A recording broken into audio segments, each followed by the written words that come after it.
day 2 of Clan Wars, and I have 2 replays to show you today from the same map, but I'm going to be playing 2 sides, two different sides. Here we have a match against What Mongolia. We played them quite a lot. This is the team.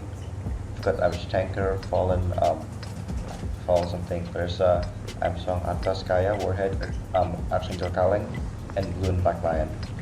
The plan is to have the T100 play mid, whilst the medium spot from this mid line, whilst everybody plays from the 0 line. And yeah, that's what happened really. So what I like about this strat is that this was actually in a quite good place for us right now. We were having really comfortable games, we were playing really well, and it just felt good overall. But my scroll isn't working. No, that's good. Right, so this T1, so we were playing really well. We are high in morale. Yeah, we just clicked today. Crucial spots here. You see a tank, the I7, coming towards the forest, and an Eskong, which meant that I'm confident that they're all gonna play forest. So I send the mediums up onto this ridge here, just to pressure and allowing them not to push into us as much. The Eskongs played back here just to stay hold down. They were told to come up later on. But yeah, so we have this 1277 who's hanging right now. I was debating whether to push or not, but I had to reposition the mediums first so that we had flanking shots and then only attack from one direction.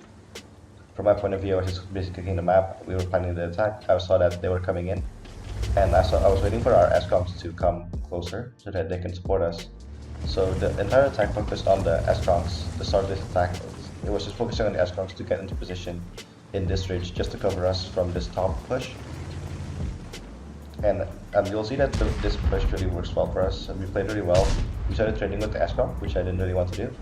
At the 907s here, our mediums played really well against these 3. They started pushing, which meant that it was time for us to push in the heavies, and we started pushing.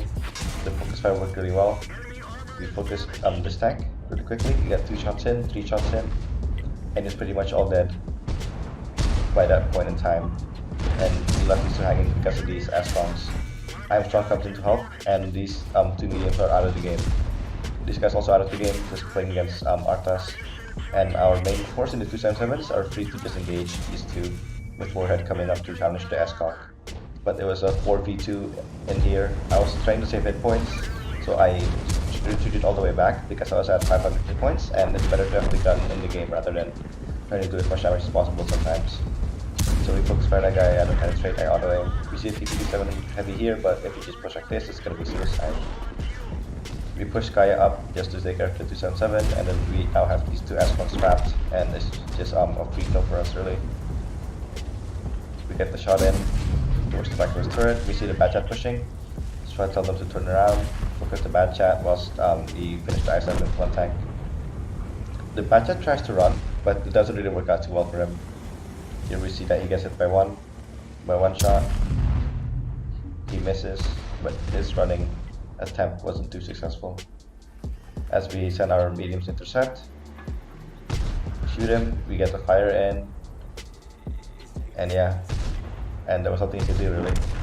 Well, it's just 10v10, and with an AFK T124.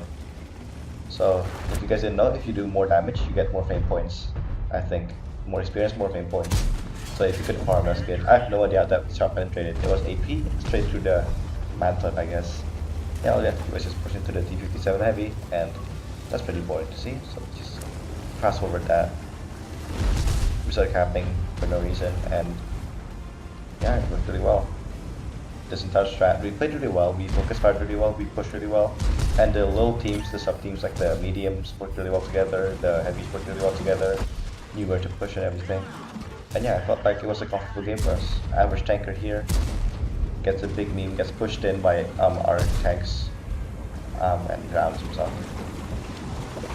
We see the Eskong playing hold down here. Feel like that's a good position, playing hold down on our I am strong. But yeah, so that was a comfortable win against What Mongolia. On to the next game. Right, so we're starting on the other side, and as you can see, exact same lineup, boy. Except for 907s. No, if you can get 907, play 907.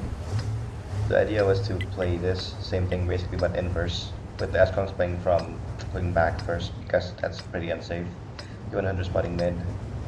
It's just a plug and play for me. It's just that the strat works and then you just call from there like what to do and just figure it by yourself as a person. I'm still not shooting AP even though it's kind of worse and I'm fighting for a 907, but it's okay. I still get the job done, I guess.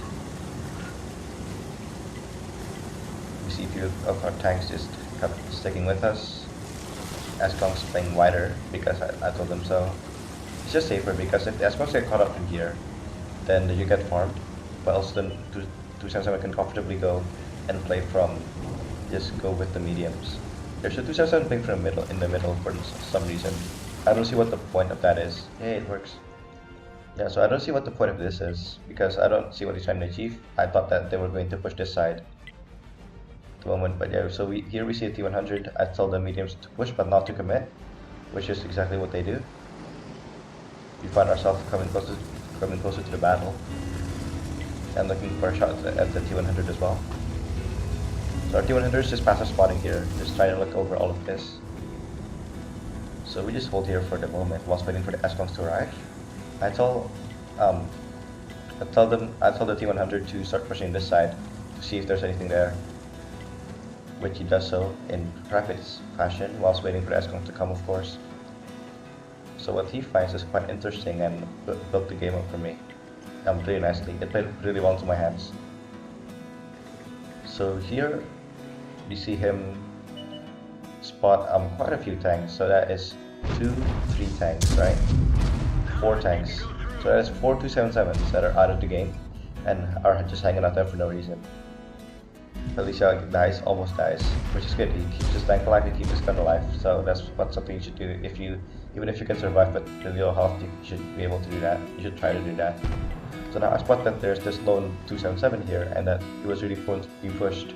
So now I send the S-Kongs to play up here and play up here mostly whilst the 277s push, because then that creates the crossfire in which they cannot help support the 277 that is here by himself. So I tell the mediums to start pushing as well as the 277s. We create a big battlefield here with 4 tanks completely out of the loop, still hanging out over there. So we see the S-Kong here make a big mistake. He pushes, he should have stayed in the building. But now that we push, we focus fire this guy really quickly, and it's an easy kill. And look at what these guys can do. They can't shoot from there. We take this S-Kong for free with the double S-Kongs here farming from the side. You can see the crossfire that we have on them. With the bad chat here, that's no effect. And yeah, from there they start trying to push that. We still have the shots on them as they come in, and they were so close, so that was all good. I think I hit his gun over there. My throat. And then yeah, so we see I'm strong here, get pushed by 2, but then now see they're all spread out, and we still have the S-Kongs back here. They can start pushing while they're still farming for free these tanks. So it's all good. Actually 2 pushes, which meant that we sort of had to push this side. We break this one by one. They start pushing for no reason onto one tank, one by one, and they didn't have to focus fire. This is links, by the way, I forgot to mention it. But yeah, we get lots of one-shots, lots of different engagements that I did not have to call by myself, which is a really good positive when I don't have to call engagement by myself and people can figure it out. That's a really good sign that a team is doing well. But yeah, we see that there's a T100 here. I'm here, of course.